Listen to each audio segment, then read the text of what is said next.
Welcome, ladies and gentlemen, to La Voix Domicile. Yeah, welcome, man. If you haven't done so, go ahead and hit the subscribe button. And as you know, we're always gonna come through with these amazing videos.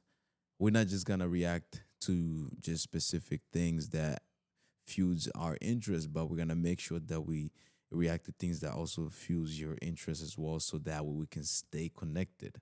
And yeah, so today we're gonna be looking into Ibrahim Traore and the U.S. General. Mm. It's crazy because me personally, I'm gonna be honest. The way I look at things is that when African countries are starting to do their own things, Western countries don't feel they're not always gonna be happy about it, which is something that I want to really understand. Why is that? And we probably may have different, take on it. Opinions, yeah. Yep, most definitely. But me personally, I'm always like, why? Okay, Gaddafi, prime example. He had a plan for his country. He had a plan for the African people to unite the African people and actually make African people understand that, hey, we can actually have our own banks. We can actually do this amazing stuff for our people without needing help from the outsiders. And guess what happened to him? He was assassinated. Next up, we have Traore. What is your thought on him? Um, I think Traore, president of Burkina Faso, I think he's doing good for his country.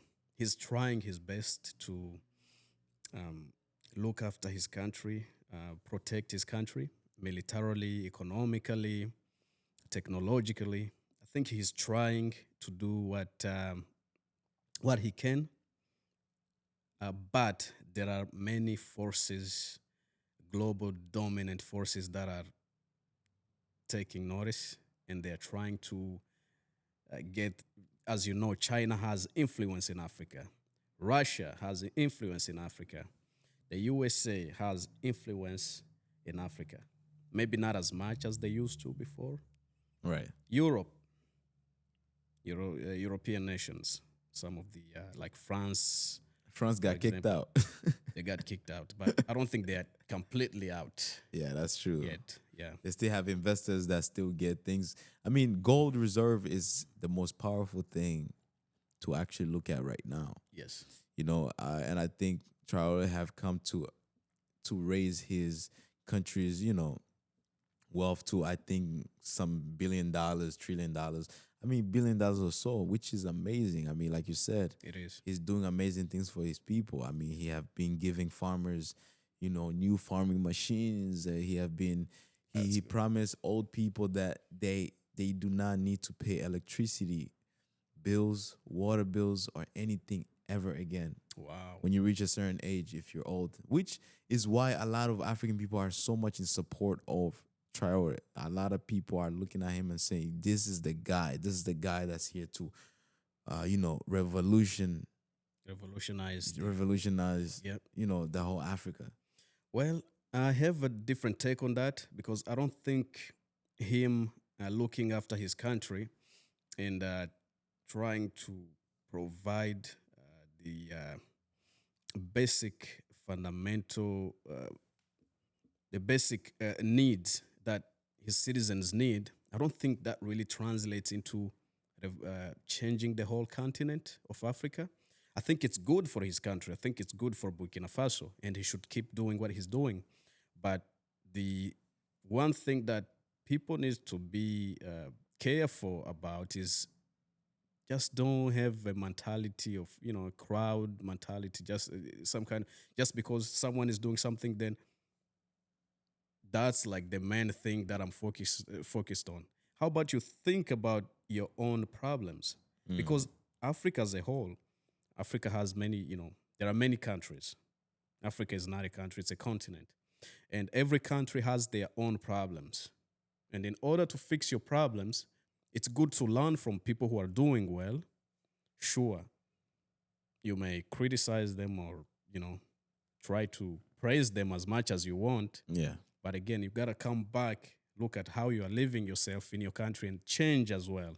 Yeah. Do better for yourself. Don't just say, "Oh, he's the best. He's the best. He's the best." Okay, and what are you doing at home as well? What are you doing in your own countries? That is You our know, problem, because as soon as people saw him actually doing great for his countries, a lot of people was actually tweeting and saying that I'm so jealous my country's not doing the same thing. Okay, true. then why you not speaking up for your country? You know, Exactly. at that moment, a lot of people start bashing their countries. I mean, in Congo, we have a lot of things going on. You know, a lot of conflicts, and I can say we don't want that conflict, and we speak against it. You know, one prime example is that Victoire. He has his own talk show where he actually addresses the issues, and actually he actually speaks about what can we do as Congolese people to change our country for the better, Mhm. rather than actually saying, "Oh, I'm just jealous that Burkina Faso is doing this and that." You And know, I don't think it's more of jealous than it is of a fanatism. I think Africans have become too fanatic about things and people. mm, It's okay to praise people who are doing well. And I think the president of Burkina Faso, he's doing well, really. I believe he's doing well. yeah, Um, Especially the main reason why I would say this man is doing well is how he's approaching economy in his country, you know, giving those machines for his people to be able to produce a mass the food that, because if you have enough food in your country, you have enough to feed your people. After finishing to feed or to eat, you have enough time to sit down and think. And I think that's what most Western countries have better than the rest of the world. yeah. You don't think hungry. Yeah. When you are hungry, you can't think straight. I know. Everything that you are thinking is survival, the next meal, you know? Yeah, the But next yeah, so meal. That's true. that's the number one thing that Africans, all Africans should think about. Feed yourself first. Most definitely. So with this general that the U.S. general that has been trending, a lot of people are saying this guy is a sellout. This guy he's being used by America. They're putting a black man's image to try to destroy another black man. You know, they're saying that a lot. He actually went to Kenya and had an interview, which is something that we're gonna cover. We're gonna watch a little bit of it. He was in Kenya. He spoke about what his thought, like what does he think about what Traore is doing, and he also spoke at the Senate. You know, they questioned him, and he said that what Traore is doing is wrong, and a lot of Africans was like, "Oh," you know. Even myself, I was like, "What's wrong with this guy? Like, this man is doing good for his country. Why are you saying that whatever he's doing is What did wrong?" he say? He actually said things that what Traore is doing is that he's doing good, but he's also giving access to terrorists. Like he's giving them the ability to gain more wealth, which if they gain more wealth, they're gonna buy more weapons. And when they buy more weapons, it's not to the interest of America. You know, they can try and use whatever weapon they're purchasing because now they have so much wealth, so much money Mhm. to try to attack America. And for him being a general, he's looking at it from a military perspective. Yep. You know, yeah, basically that's what's going on. But let's tune into the video and see. Uh, This would be a good moment to ask about one of the countries that has taken its own autonomy, and that's Burkina Faso. Your remarks recently at the Senate seem to suggest that he's diverting, that's General Traore, is diverting its 4 billion gold reserves to sustain his military rule rather than for public welfare. These remarks sparked widespread condemnation across the continent. What did you mean by that statement? More resources. So you stand by that statement? Because there's been That's- pressure on yeah. you to walk those statements back. That's my statement. That's my assessment. To Is be able to Burkina address- Faso invited here today for this conference? Yes. Yes. They were invited to African Lion in Morocco. In Nairobi's Citizen TV studio. yeah, so basically, that's what's going on here. Let me find actually a good a good conversation I would video. like to see exactly what he said, or, what they talked about. Yes. So let's see. Let's see.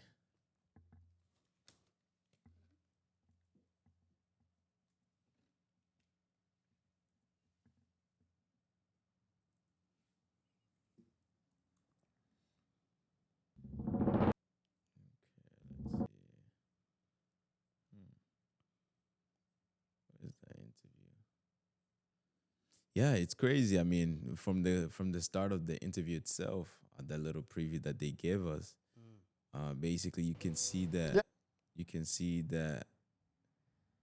she she was ready. She was ready to ask him those questions that a lot of Africans wanted to ask, like what's going on, like why are you not happy with this man being in power? Yeah. On one hand, I wish it would be good if we saw the whole, if I saw the whole conversation. But I think what he may be referring to is that there are, sorry, there are other powers, other countries who are seeking influence in African countries, right? And maybe he thinks that what Traore is doing, as much as he's doing his best to fight against terrorism, maybe the way in which he's approaching the problem is not effective enough. Maybe that's what the general is is referring to. That's what he's talking about, and he's trying to provide a feedback according to how he's assessing the situation. He's seeing the situation. But do you think it's the way he said it? Probably, he said it in a way that it kind of sounded like he was not happy, or he made it sound like the Western countries are jealous of what Traore is doing, or they're afraid of what he's doing because it's not gonna bring money into their pockets. No, I don't think the U.S. will be jealous of Burkina Faso being independent. Of course, they're independent. Being able to be self-sustainable, fighting for themselves and protect themselves, and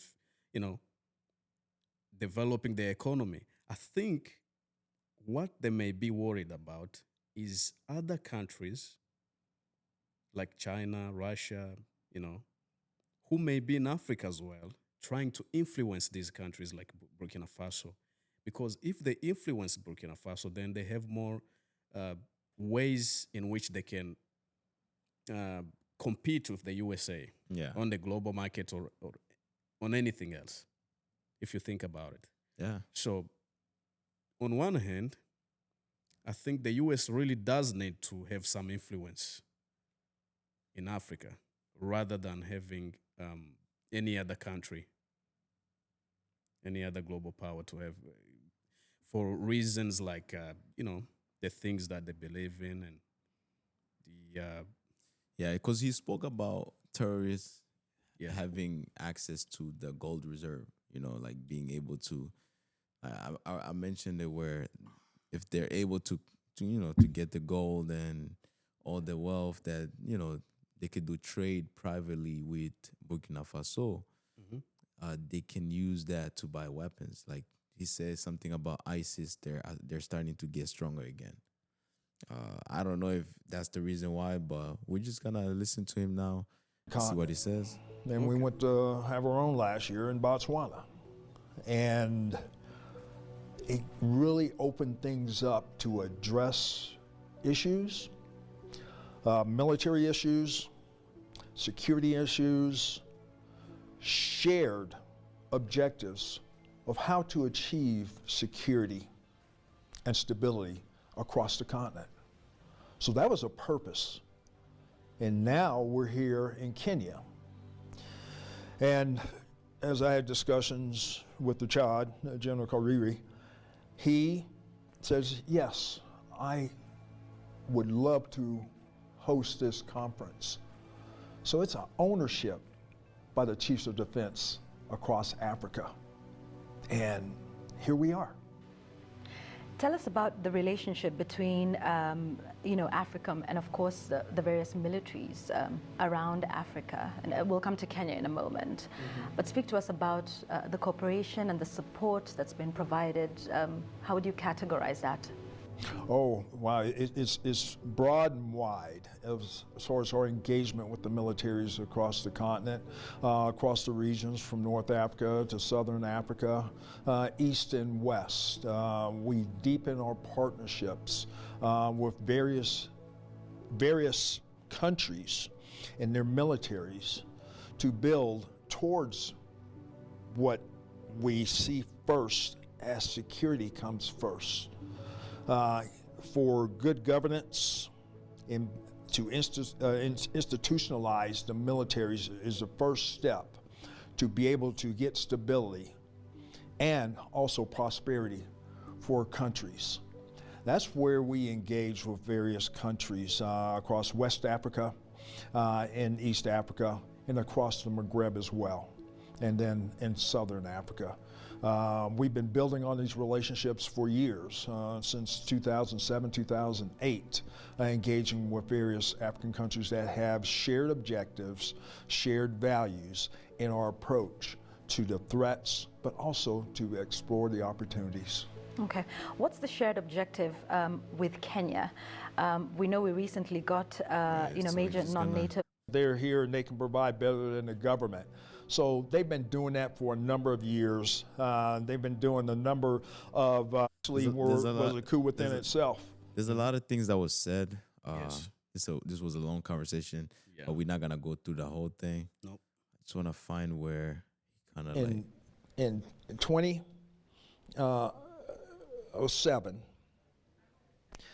the global percentage of terrorism this is where I think on the African continent was 2%. 2024, it's like 43%. It migrated down. That ideology migrated down, and some fighters did come through the Maghreb. Just a number of things, the Arab Spring, and the Libya downfall, but that narrative came down into the Sahel. So we're finding out that this jihad and this Islamic extremism kind of resonates with some of the populations and the marginalized populations across the Sahel, and it took hold. And it turned very toxic. It turned to an atrocity, whereas these armed gangs took on a caliphate, a desire for a caliphate, which really stoked terrorism.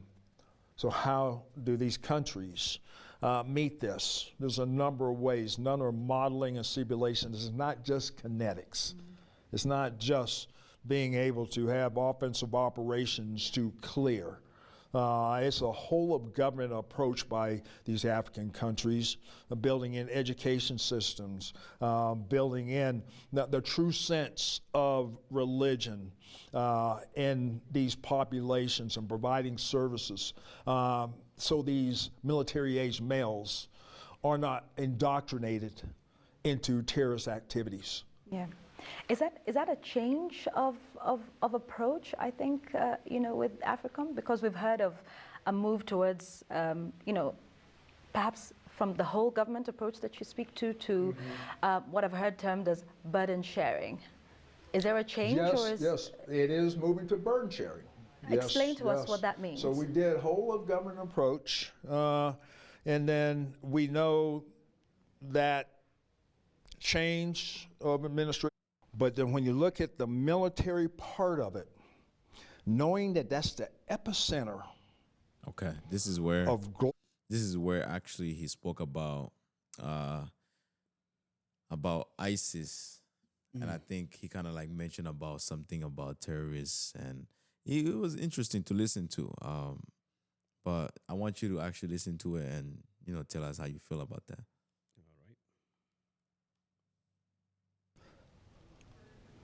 Burkina Faso, their resources go to for military. condemnation across the continent. What did you mean by that statement? Let me speak. We can start over. Welfare, and that's Burkina Faso. Your remarks recently at the Senate seem to suggest that he's diverting, that's General Traore, is diverting its 4 billion gold reserves to sustain his military rule rather than for public welfare. These remarks sparked widespread condemnation across the continent. What did you mean by that statement? Let me speak to Burkina Faso's sovereignty. They maintain their sovereignty. They make their decisions how they use their resources. They make their decisions who their resources go to for military support. That's their sovereign right. But my cautionary tale was just from a military perspective. That was a Senate Armed Services Committee asking me a direct question. Burkina Faso, a lot of great things going on to progress them forward, okay?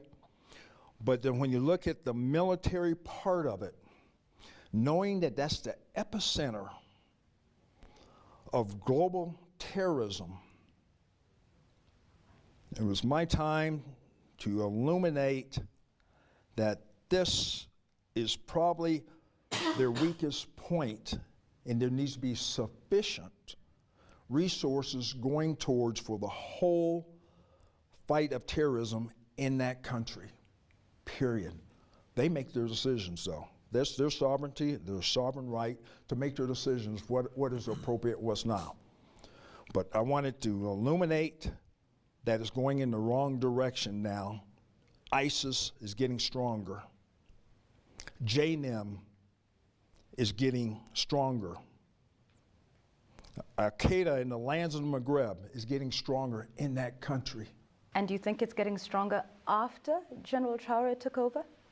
It has. Just look at the numbers of attacks. It really has, since 2022. I've been tracking this since I took command. So, no ill will towards him, but the decisions is their own. They're looking for other ways to be able to, they're still on warfighting footing, but it's just going to take more resources. So you stand by that statement? Because there's been pressure on you to walk those statements back. That's my statement, that's my assessment. That is getting worse. More needs to be done for not just local, but whole of country, because of these violent extremist organizations are seeking revenue, they're seeking resources, they're seeking recruiting from the Burkinabe people, and they're seeking refuge within their country. That threatens their sovereignty. What do you think? Wow. You know, what I think is that we need to do better as people in general, but specifically to Africans.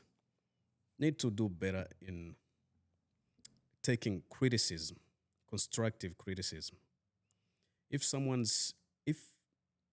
you are doing a good job, which Traore is doing, he's actually doing a good job. But there are some setbacks, as the general just stated. The terrorists are gaining more footing. They are getting stronger and stronger, more attacks. Right. So if he points that out and says we need to figure out a way we can make this better, I think most Africans need to sit down and listen to him exactly, listen to the words that he's saying and try to understand that he's not coming from a bad place. He's actually trying to provide a solution to you. What you need to do is take what he said and try to understand what he's saying. Is it true? Is there some truth in what he's saying? Have there been more attacks since the president took office of Burkina Faso? Yes or no? If it's yes, then he's Why should he walk back from that statement? It is true. If there are some recruiting that are happening and attacks are happening, even though the president is doing good and the country is trying to do good, that's a good criticism. Then you should ask him, how do you think, or what do you think we should do as Africans, since you want to make this a problem of Africa, even though it's for one country, it's for Burkina Faso? What should Burkina Faso then do to tackle that problem? That's Yeah. how I see it. No, I agree with you. I think in everything we have to allow some constructive criticism because it allows us to see our good and bad, And I feel like with the general speaking, I feel like people felt like they felt as if he was being like a traitor to black people because he was speaking in front of like Congress, where the majority of people in the Congress are white men and women. So like they kind of felt like, oh, why this guy is going against, an African man, like, which I was like, okay, why is he going against him? And I started doing my own research too, just listening to whatever he was saying. And like you said, he did not really say anything bad. He actually praised him that he's doing amazing things for the country, but to also be aware of all those other hyenas that are trying to eat up from him. Yeah. Because they're gonna come with good interests, they're gonna come with good energy in that case until he gives them what they're looking for, and then they're gonna use it for the wrongdoings. Yes. I mean, no country in the world is perfect. No country in the world is perfect, but there's other countries in the world that can still talk to you and give you some sort of, advice.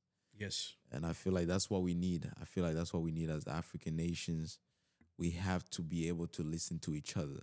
Absolutely. And, And listen to criticism, especially there's something that you said about him talking in the Congress in front of white congressmen and women. Well, he's an American. He's talking in front of the Congress of his country. He's a service member serving his American country's interest. He's not speaking as a black man, he's speaking as an American, meaning everything he's going to fight for or say is, as long as it's militarily in the best interest of his country, then you should not look at him as a black man speaking against an African country, meaning he's being a betrayer. No, he's not betraying anything. He's providing maybe other ways, other solutions, for which the problems can be solved. yeah. He's speaking as an American. He's not speaking as a race. That's what people need to look at as well. There's no betrayal there at all. If he was a Burkinabe person, if he was a general from Burkina Faso, then that would be a betrayal. He's speaking from America. How can that be a betrayal?